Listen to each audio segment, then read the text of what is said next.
दोस्तों नमस्कार। VK knowledge electrical में आप सभी का स्वागत है।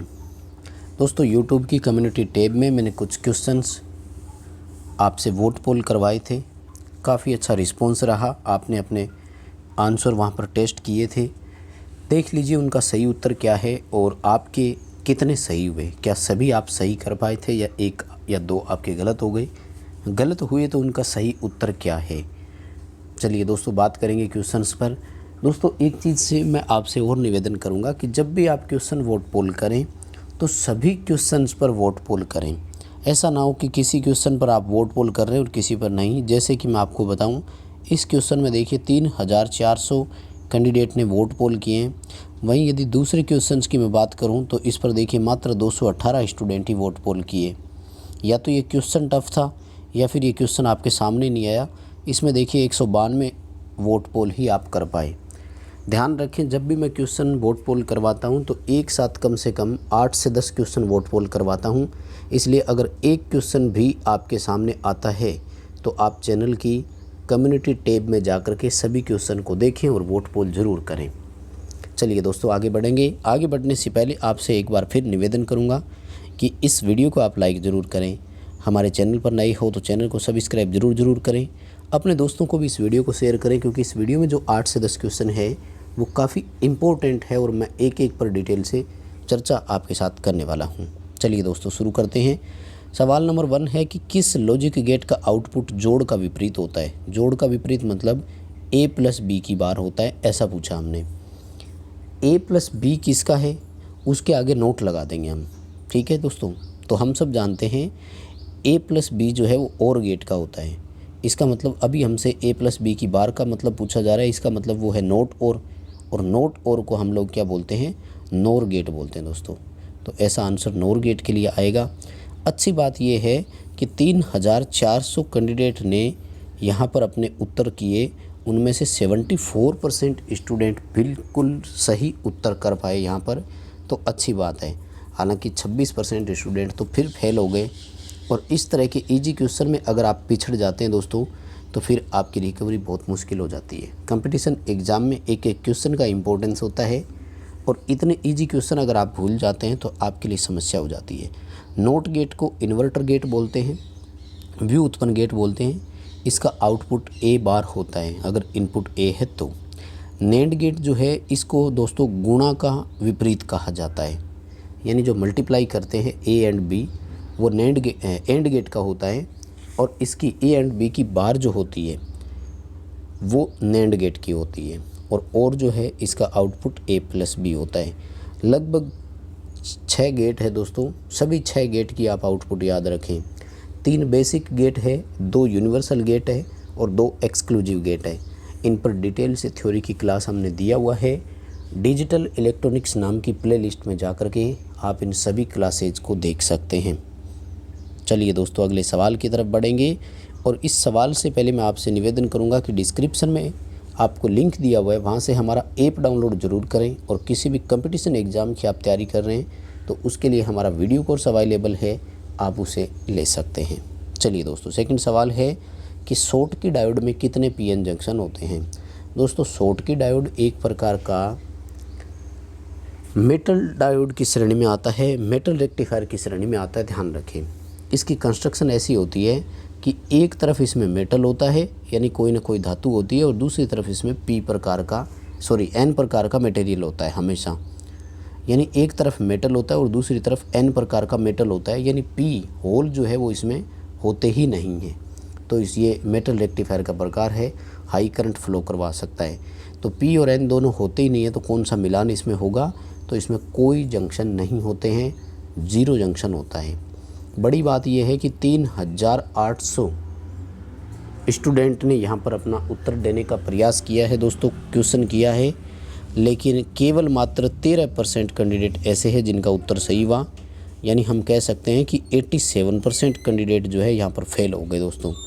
लेकिन ये सवाल मैंने करवाया भी है दोस्तों। शॉटकी डायोड पर पूरी थ्योरी की कंप्लीट क्लास मैंने दी हुई है। इलेक्ट्रॉनिक्स वाले चैप्टर की प्लेलिस्ट में आप जाकर के इस शॉटकी डायोड को पूरा पढ़ सकते हैं, पूरा देख सकते हैं। हमने एक एक डिटेल से सभी पॉइंट पर आपके साथ बात की है, वहाँ पर आराम से आप समझ पाएंगे। आगे से ध्यान रखें, मेटल रेक्टिफायर की श्रेणी में आता है, कोई जंक्शन इसमें नहीं होते हैं। अगला सवाल, इलेक्ट्रोस्टैटिक टाइप मीटर कौन से होते हैं? दोस्तों वैसे तो इलेक्ट्रोस्टैटिक केवल वोल्ट मीटर ही होता है, ध्यान रखना। लेकिन अगर चारों ऑप्शन को आप ध्यान से देखते हैं ना, तो इलेक्ट्रोस्टैटिक में केवल वोल्ट मीटर का कहीं ऑप्शन नहीं था। तो इलेक्ट्रोस्टैटिक एक वाट मीटर का प्रकार भी होता है, लेकिन ध्यान रखें वो केवल डीसी के लिए ही यूज हो सकता है और कहीं नहीं होता। जबकि वोल्ट मीटर जो होता है वो एसी और डीसी दोनों पर एक समान रूप से लागू हो सकता है। यानी इलेक्ट्रोस्टैटिक टाइप मीटर कौन होते हैं? तो वैसे तो हमेशा वोल्ट मीटर ही होते हैं। अगर 3 अलग अलग ऑप्शन आते हैं आपके सामने, तब तो आपको वोल्ट मीटर ही करना है। लेकिन जब इस तरह का ऑप्शन आए जैसा कि मैंने दे दिया, तो फिर आपको वोल्ट मीटर और वाट मीटर वाले ऑप्शन की तरफ जाना है। फिर भी आपको ध्यान ज़रूर रखना है कि वाट मीटर केवल डीसी का होगा और वोल्ट मीटर एसी और डीसी दोनों पर उपयोग किया जा सकता है।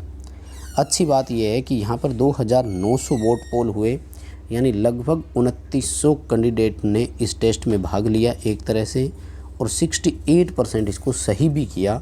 ये बहुत अच्छी बात है। तो चलिए दोस्तों आगे के सवाल की तरफ चलेंगे।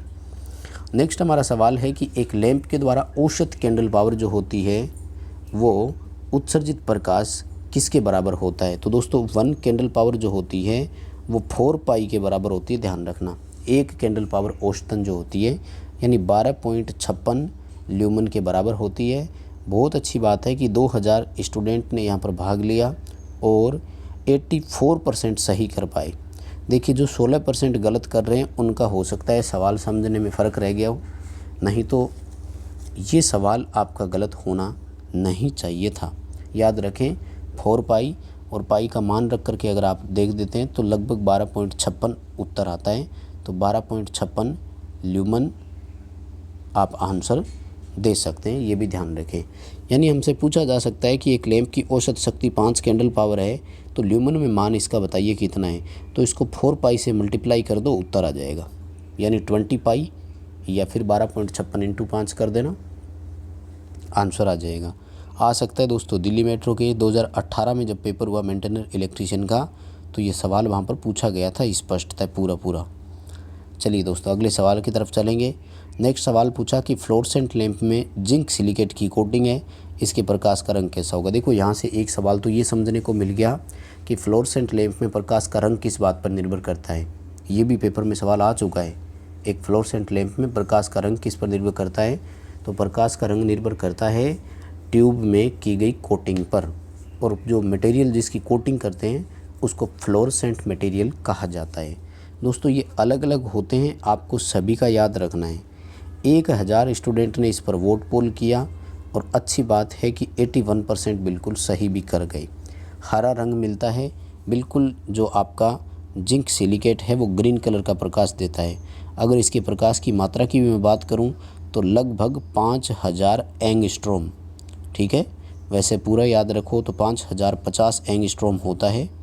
5050 एंगस्ट्रॉम ये प्रकाश उत्पन्न करता है, अगर कंप्लीट याद रखना है तो। दोस्तों बाकी का भी याद आप ज़रूर रखें। जैसे मैं नीले की बात अगर करूं तो ब्लू जो है ये कैल्शियम टंगस्टेट से मिलता है हमें। गुलाबी की बात करूं अगर, तो जो पिंक कलर होता है ये कैडमियम बोरेट से हमें मिलता है, ठीक है दोस्तों।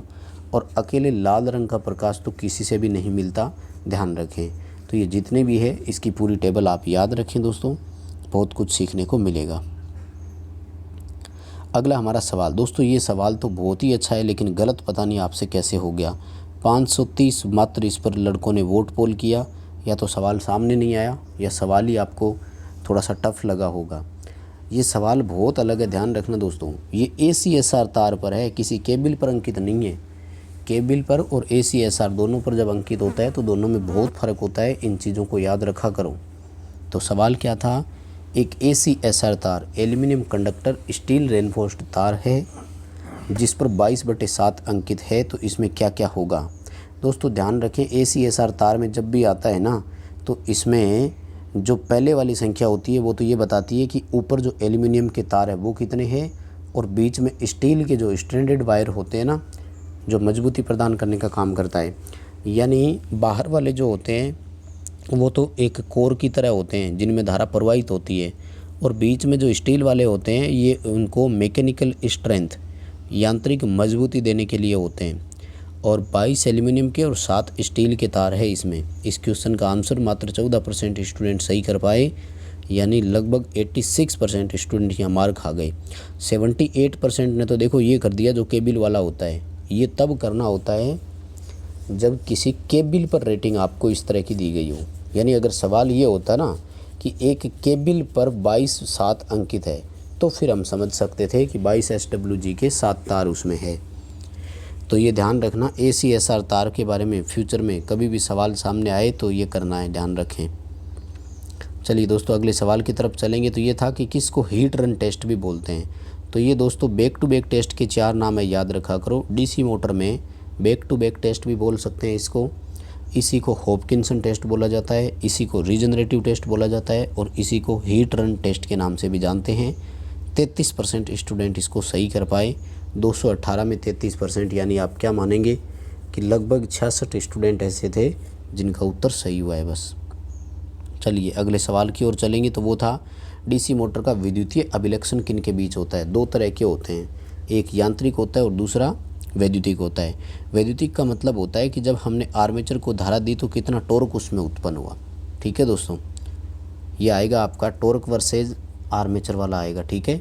और टॉर्क वर्सेज गति जो है ये यांत्रिक अभिलक्षण में आएगा दोस्तों, ठीक है। तो इसका आपका ए ऑप्शन सही रहेगा। 69% स्टूडेंट का लगभग सही हुआ। तो बस दोस्तों अभी के लिए इतने ही क्वेश्चन मैंने डाले थे। जब भी कम्युनिटी टैब में क्वेश्चन आपके सामने आए तो सभी क्वेश्चन पर प्लीज़ आप वोट पोल करें, ताकि आपको सभी क्वेश्चंस का आंसर देने का मौका मिले और आपको पता लगे कि कितने सही हुए। इस वीडियो को लाइक ज़रूर करें और अपने दोस्तों को शेयर ज़रूर करें। चैनल पर नए हो तो सब्सक्राइब करो, इसी तरह के अपडेट आपको और मिलते रहेंगे। ज़्यादातर क्या होता है कि जिन्होंने चैनल सब्सक्राइब कर रखा है उन्हीं को ये क्वेश्चन सजेस्ट करते हैं, यूट्यूब वाले उन्हीं को दिखाई देते हैं।